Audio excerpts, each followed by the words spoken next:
नमस्कार, आज जानेंगे झारखंड की बड़ी खबरें। अगर आपने अभी तक हमारे चैनल को सब्सक्राइब नहीं किया है तो चैनल को सब्सक्राइब कर दे, साथ ही बगल का बेल आइकन भी जरूर दबाएं। मुख्यमंत्री हेमंत सोरेन के ऑफिस ऑफ प्रॉफिट मामले में अब 28 जून को होगी सुनवाई।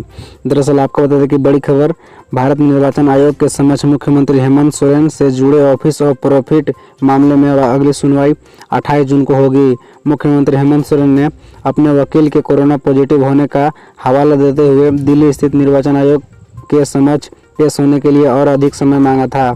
आयोग ने आज उनके आग्रह को स्वीकार करते हुए 14 दिनों का समय दिया था। हालांकि आयोग की ओर से यह भी कहा गया है कि अगली तिथि वो खुद या उनके वकील के माध्यम से पक्ष रखें, अन्यथा उनकी ओर से जो लिखित जवाब सौंपा गया है उसी के आधार पर फैसला लिया जाएगा। लालू प्रसाद यादव को सीबीआई कोर्ट से राहत, पासपोर्ट मिलेगा वापस। इलाज के लिए जाना चाहते हैं सिंगापुर। रांची में सीबीआई की विशेष अदालत ने मंगलवार को लालू यादव के पासपोर्ट के रिलीज के लिए इजाज़त दे दी है। जमानत की शर्त के रूप में जमा किए गए पासपोर्ट को रिन्यूअल के लिए वापस किया गया है। लालू यादव चारा घोटाला केस में जमानत पर हैं, बीमार चल रहे हैं। बिहार के पूर्व मुख्यमंत्री वो और राष्ट्रीय जनता दल आरजेडी के राष्ट्रीय अध्यक्ष ने पासपोर्ट रिलीज करने के लिए कोर्ट में याचिका दायर की थी। आरजेडी प्रमुख के वकील प्रभात कुमार ने कहा, कोर्ट ने पासपोर्ट रिलीज करने की अनुमति दे दी है, हमें यह कल तक मिल सकता है। मेरे वकील इसके रिन्यू के लिए आवेदन करेंगे। रिन्यू करने के बाद हम इसे दोबारा कोर्ट में डिपॉजिट करेंगे और विदेश में इलाज के लिए समय मिलने के बाद दोबारा रिलीज करने के लिए याचिका दायर करेंगे। झारखंड सरकार ने हाई कोर्ट को बताया 3 दिन में तैयार हो जाएगा अप्रोच रोड, तोड़े जाएंगे कुछ मकान। दरअसल आपको बता दें कि झारखंड की हेमंत सोरेन सरकार ने सोमवार को हाई कोर्ट में जानकारी दी है कि देवघर एयरपोर्ट को चालू करने के लिए अप्रोच रोड अगले 3 दिनों में तैयार हो जाएगा। बिजली और पानी की व्यवस्था कर दी गई है। सुरक्षित लैंडिंग के लिए कुछ पेड़ों को काटा जाना है। सरकार ने रात में विमान उतारने के लिए कुछ मकानों को भी ध्वस्त करने की बात कही है। इसके लिए सरकार ने 3 सप्ताह का समय मांगा। जवाब से संतुष्ट होते हुए हाईकोर्ट ने सरकार को 17 जुलाई को प्रगति रिपोर्ट पेश करने का निर्देश दिया गया। इस दिन मामले में अगली सुनवाई होगी। गोड्डा के सांसद निशिकांत दुबे की अवमानना याचिका पर सुनवाई करते हुए chief justice doctor Ravi Ranjan और जस्टिस सुजीत नारायण प्रसाद की अदालत ने यह निर्देश दिया। 72 घंटे में पहुंचेगा मानसून, दोपहर तक चली लू, पारा 42 डिग्री तक पहुंचा। शाम में हल्की बारिश हुई, आज से रिमझिम बारिश हो सकती है।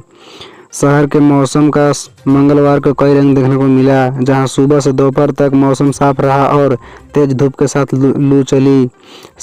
वहीं शाम में मौसम बदला और तेज हवा के साथ शहर के कई हिस्सों में हल्की बारिश हुई। हालांकि इसका गर्मी पर कोई खास असर नहीं पड़ा। इस दौरान अधिकतम तापमान सामान्य से 5 डिग्री ऊपर 42 डिग्री सेल्सियस रिकॉर्ड किया गया। इस वर्ष जून माह का सबसे अधिक तापमान है। वहीं न्यूनतम तापमान सामान्य से 4 डिग्री ऊपर 29.6 डिग्री ऊपर दर्ज किया गया है। यह पहली बार है जबकि न्यूनतम तापमान जून में 29 डिग्री के पार पहुंचा। इस दौरान जबकि हवा में आर्द्रता की मात्रा 66 व न्यूनतम 43% रही है। यही वजह है लोग सुबह से शाम तक गर्मी से परेशान रहे हैं।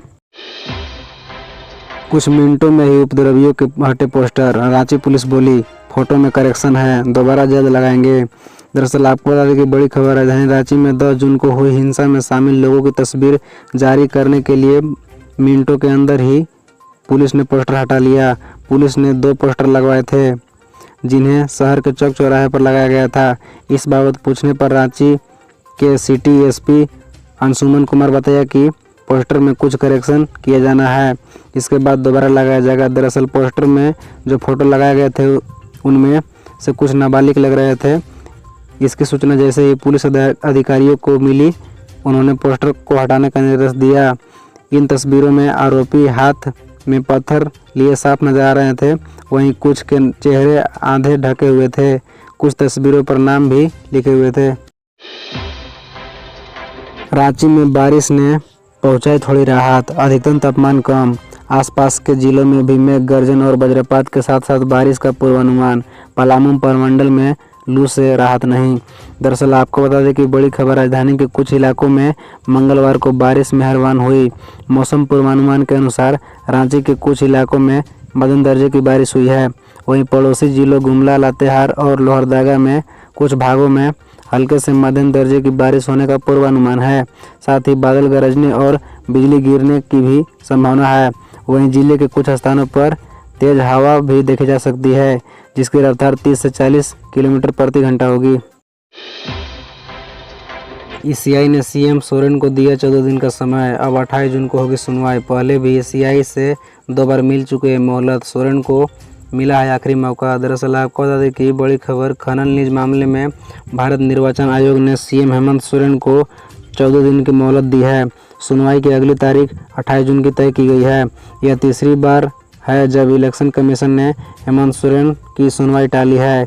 इससे पहले 31 मई और 14 जून को भारत निर्वाचन आयोग ने उनके मामले की सुनवाई होनी थी। सीएम हेमंत सोरेन ने अधिवक्ता की बीमारी का हवाला देते हुए आयोग से समय देने की गुहार लगाई थी, जिसे भारत निर्वाचन आयोग ने स्वीकार कर लिया। इससे पहले भी 31 मई की डेटा को सोरेन को भारत निर्वाचन आयोग के समक्ष उपस्थित होना था। सोरेन ने अपनी मां की बीमारी का हवाला देते हुए आयोग से और समय मांग की थी, जिसके बाद आयोग ने उनके आग्रह को स्वीकार करते हुए 14 जून को स्वीकार की तिथि निर्धारित की थी। अब आयोग ने उन्हें जवाब देने के लिए अंतिम मौका दिया है। गृह मंत्री अमित शाह ने मांगी रांची हिंसा की रिपोर्ट, राज्यपाल रमेश बैस एक्शन में। दरअसल आपको बता दें कि राजभवन रांची में हिंसक प्रदर्शन को लेकर केंद्र की मोदी सरकार को भेजने के लिए रिपोर्ट तैयार कर रहा है। 1-2 दिनों में यह रिपोर्ट केंद्रीय गृह मंत्रालय को भेज दी जाएगी। केंद्रीय गृह मंत्रालय ने इस बीते शुक्रवार को रांची हिंसा की घटना को लेकर राज्यपाल रमेश बैस से रिपोर्ट मांगी है। इसके बाद राज्यपाल ने सोमवार को पुलिस महानिदेशक समेत अन्य वरीय अधिकारियों को राजभवन बुलाकर रांची हिंसा की पूरी जानकारी ली। उन्होंने डीजीपी निरंजन सिन्हा से इसे लेकर रिपोर्ट भी मांगी थी। साथ ही साथ कई अन्य जानकारियां भी देने को कहा। पुलिस अधिकारियों द्वारा दी गई जानकारी के आधार पर राजभवन विस्तृत रिपोर्ट तैयार कर केंद्रीय गृह मंत्रालय को भेजेगा। इसी तरह हर दिन खबरों को जानने के लिए हमारे इस चैनल को सब्सक्राइब कर बगल का बेल आइकन जरूर दबाएं। धन्यवाद।